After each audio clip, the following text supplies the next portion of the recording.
जीवात्मा के ध्यान वृक्ष पर चढ़ने का वर्णन।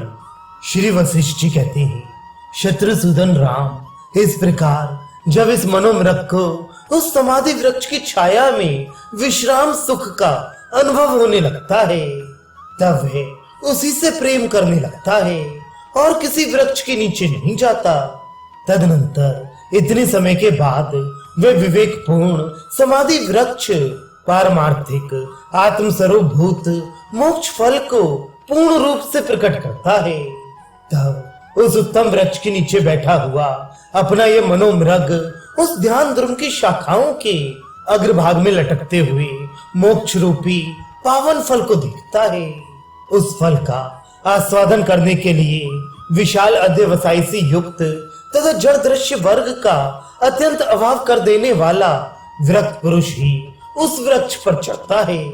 उस उत्तम फल को प्राप्त करने की इच्छा से विवेकपूर्ण ध्यान वृक्ष पर चढ़ा हुआ पुरुष पुरानी कैचल का परित्याग करने वाले सांप की तरह अपने प्राक्तन संस्कारों का त्याग कर देता है। वह अपने को उस ऊंचे स्थान पर चढ़ा हुआ देखकर अट्टहास करने लगता है और विचारता है, ओह, इतने समय तक मैं कैसा दीन बना रहा।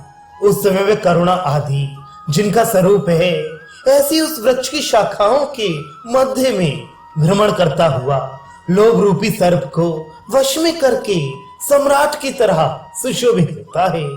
ना तो वह प्राप्त वस्तु की उपेक्षा करता है और ना अप्राप्त की इच्छा, बल्कि संपूर्ण वृत्तियों में उसका अंतःकरण चंद्रमा की भांति सौम्य एवं शीतल हो जाता है। उसकी दृष्टि में स्त्री, पुत्र, मित्र और धन संपत्ति आदि सारे पदार्थ स्वप्न में उत्पन्न हुए के समान लगने लगते हैं। उन्मत्त की चेष्टा के समान जिसका आकार है तथा जो तरंगों की तरह क्षणभंगुर आधार वाली है, ऐसी संसार रूपी नदी की चालों को अपने सामने उपस्थित देखकर वह हंसता है। उसमें लोकेशणा, दारेशणा, वित्तेषणा आदि कोई भी ऐषणा नहीं रहती। पूर्व पद में विश्रांत होने के कारण वह जीता हुआ ही मृतक तुल्य हो जाता है। उसकी दृष्टि केवल शुद्ध बोध स्वरूप सर्वोत्कृष्ट उस परमात्म ज्ञान रूप फल पर ही लगी रहती है, जिससे वह परमोच्च स्थान पर आरूढ़ हो जाता है। संतोष रूपी अमृत से परपुष्ट हुआ वह पुरुष अपनी पूर्व दशा का बारंबार स्मरण करके अनर्थ स्वरूप अर्थों के नाश हो जाने पर भी परम संतुष्ट ही रहता है।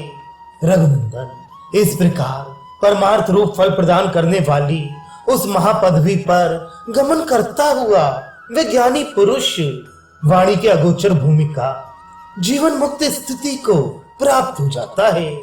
दैववश बिना प्राप्त किए ही कहीं से अकस्मात भोगों के प्राप्त हो जाने पर भी वह उनसे विरक्त ही रहता है।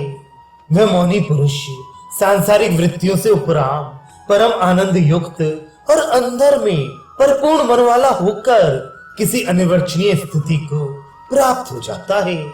वह योगी पुरुष आकाश की तरह समता युक्त होकर संपूर्ण दृश्य बुद्धि का परित्याग करके निरतिशय आनंद ब्रह्म भाव रूप फल को ग्रहण करता है और उसी से परितृप्त होता है।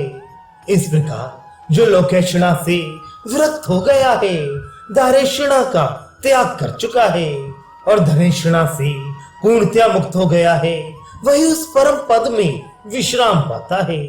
जिस पुरुष की दृश्य पदार्थों में आत्यंत की वृत्ति देखी जाती है, वही वास्तव में तत्व ज्ञानी है, क्योंकि अज्ञानी में दृश्य का त्याग करने की सामर्थ्य ही नहीं है। परमात्मनिष्ठ होने के कारण जो तृष्णा से रहित हो गया है तथा तीनों ऐषणाओं का परित्याग कर चुका है, उस ज्ञानी का ध्यान इच्छा न रहते हुए भी अपने आप होता रहता है।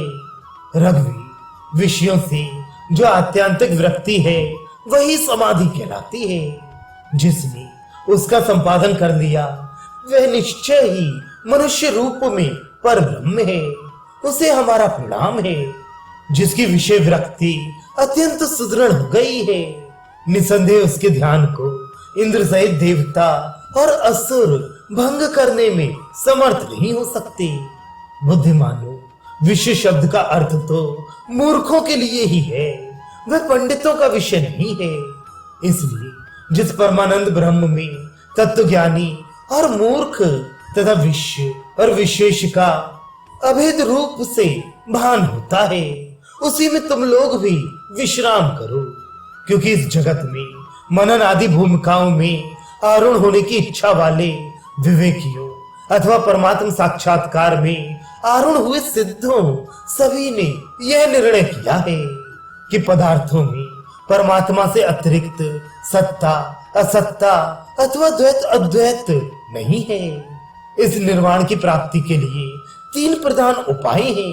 एक शास्त्रार्थ चिंतन, दूसरा तत्वज्ञानियों की संगति और तीसरा ध्यान। इनमें उत्तरोत्तर श्रेष्ठ है।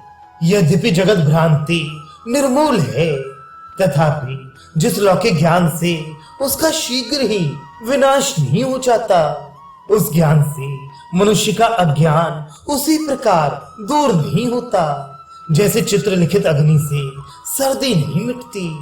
जैसे अज्ञानी के अज्ञान के कारण जगत भ्रम बढ़ता जाता है, वैसे ही तत्वज्ञानी के ज्ञान के प्रभाव से वह भ्रम नष्ट हो जाता है। तत्वज्ञानी के चित्त में जगत की स्थिति संकल्प मात्र ही है, क्योंकि बोध हो जाने पर ज्ञानी की दृष्टि में निसंदेह ना तो अहंकार रह जाता है और ना जगत की स्थिति ही रहती है। उसको तो परम प्रकाश स्वरूप जगत की कोई अपूर्व ही स्थिति भासती है।